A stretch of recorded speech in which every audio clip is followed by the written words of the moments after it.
Till now, we have discussed the interference in thin uniform film, thin wedge-shaped film, and fringe width concept. Now, how the colors will are forming in the soap bubble, that is what we have to understand in a short article. Now we have seen that in the interference, thin uniform interference, delta, path difference delta is equal to twice mu t cos r. Now what happens when light falls, white light falls on a soap bubble? So soap bubble is also a thin film and whose thickness is also changing here, whose angle of inclination of the incident ray may vary in this case. Now when white light falls on this such a soap bubble, so see what happens here. So some of the wavelengths satisfy this condition, that is for the condition for brightness, and some rays wavelengths are satisfying the condition for darkness. Now suppose some rays are satisfying the condition for brightness. Let's say example, let's say green. So suppose green light is, or the wavelength is satisfying the condition for the constructive interference. So you will observe the green color somewhere here.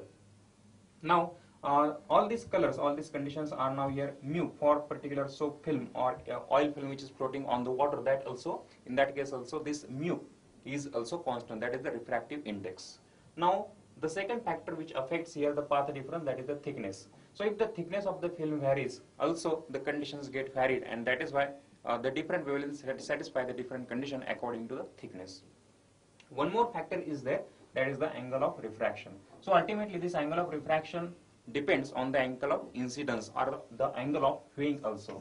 So if you are viewing from different angles, conditions will get changed, and as per the conditions get changed, different wavelengths, that is the different wavelengths will be observed.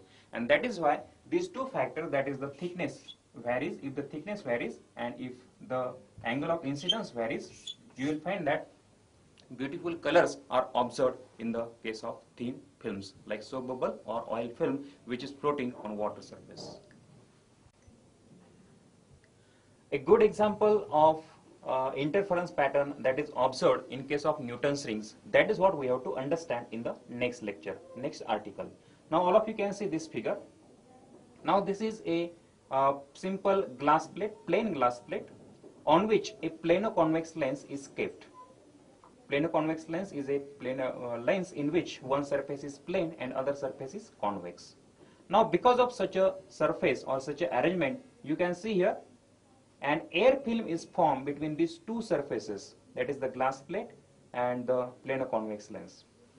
Now this air film is having very small thickness, and this acts here like the thin film in which the interference can be observed. Now how the interference will take place, that is what we have to understand. Now suppose a beam of monochromatic ray, monochromatic source falls here. Let's say this is the ray AB is falling here. Now from this surface it will get refracted inside this at point C. Understand this, this is point C where there is interface of glass and air is. Now from this interface, all of you know that at every interface of the two media, light get partly reflected and partly refracted. So partly from this point C, light will get partly reflected in upward direction and partly it will get refracted in the downward direction. Again from this interface, that is air glass interface, again this ray will get reflected in the upward direction like this.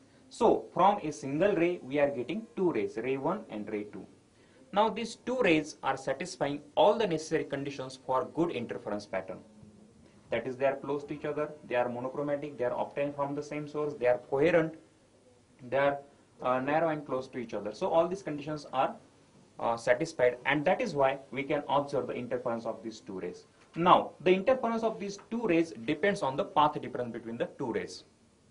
And ultimately this path difference here, all of you can see here, path difference here depends on the thickness of this air film. As the thickness of this air film changes, conditions will change here. In this situation, the thickness of air film is such that for a locus of circle, you can see from the diagram, you can visualize it from this diagram, for a locus of circle, the thickness of air film remains constant. As for a locus of circle, thickness remains constant, means path difference condition remains constant. If the path difference remains constant, means it will be a completely bright fringe or completely dark fringe that you will observe. And that is why in this special arrangement you will observe the fringes in the form of rings, not the straight fringes. So you can see in this diagram, the fringe pattern that is observed is somewhat like this. So this is the center in the reflected system will always be dark, then first bright ring, then first dark ring, and so on. So these are called as the Newton's rings. Now these rings are having certain features. Now what are these features? First, in reflected system, center is dark. Center that you are observing is not actually a ring. So this is center, then first bright ring and first dark ring and so on. Also all these Newton's rings that you are observing here are concentric. Center is common. One more thing, the thickness, you will observe that the thickness of these Newton's rings goes on decreasing as you go away from the center. So these are the features of Newton's rings. Next, we have to understand how this can be achieved. That is the setup for this. So setup for Newton's rings. From this diagram, it's very simple. This is a source, monochromatic source is used here. This is glass lens L1. This is a glass plate, and here at the bottom, that as we have discussed, this is a glass plate and plano-convex lens are kept. Here a microscope is there to view the fringes. Now what happens? Spherical wavefront from this monochromatic source falls here on the lens. So from this you will get a plane wavefront. Now this plane wavefront will fall on this simple glass plate which is inclined at the 45 degrees of angle with the horizontal.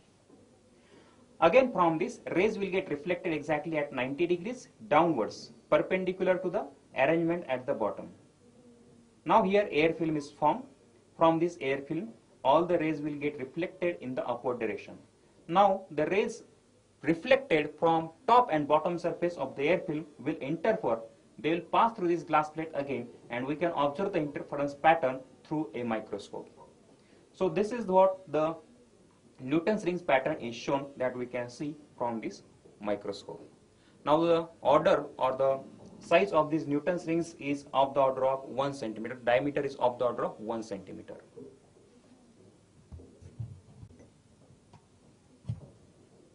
You can see the actual photograph of Newton's rings by a sodium vapor lamp, wavelength 5893 angstrom units. Yellow light, you will see bright fringes.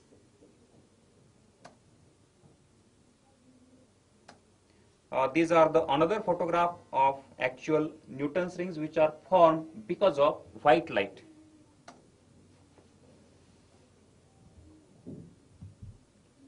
Scale is also there, you can understand the size of Newton's rings.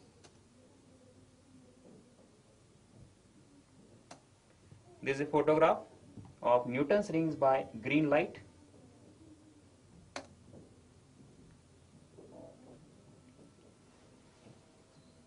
Now we have understood the Newton's rings, how the Newton's rings are formed, the concept we have understood here.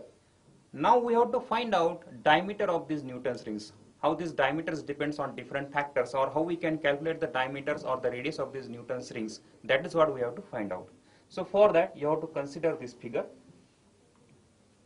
In this figure, this is PQ is a simple glass plate on which plano-convex lens LOL' is kept. Now this plano-convex lens is a part of big sphere and the radius of that sphere is R. Now suppose we are observing the Newton's rings, suppose nth dark ring we are observing at particular thickness of the film. Let's say thickness of the film here is T. This is the radius of ring, Newton's rings, and you will get now, so the figure geometry like this. Center of the sphere is C. This line here we have drawn at thickness T here is a MN. This center point here is K. So we have got a triangle here CKN. So from that triangle we can find out the radius of Newton's rings. So for that we will need certain calculations and certain derivations.